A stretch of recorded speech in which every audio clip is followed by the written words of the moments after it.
ওই খুঁটিহীন নীলাকাশ ভুবন মাঝে من ربك؟ ربي الله ما نبيه؟ نبي محمد صلى الله عليه وسلم ما دينه؟ الإسلام ওগো আল্লাহ, ওগো মালিক, তুমি ছাড়া তো আমরা সবাই পাপী গো নবীজি, তুমি দয়াবান।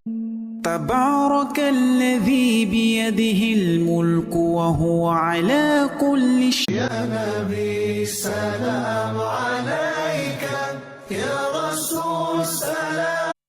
जश्ने आमदे रसूल अल्लाह ही अल्लाह जश्ने আস্তাগফিরুল্লাহ আস্তাগফিরুল্লাহ, এটা যে পড়তেই থাকে নবী করিম সাল্লাল্লাহু আলাইহি ওয়াসাল্লাম বলেছেন তার যে কোনো বিপদ থেকে আমানার রাসূলু বিমা উনজিলা ইলাইহি মির রাব্বিহি ওয়াল মুমিনুন কুল্লুন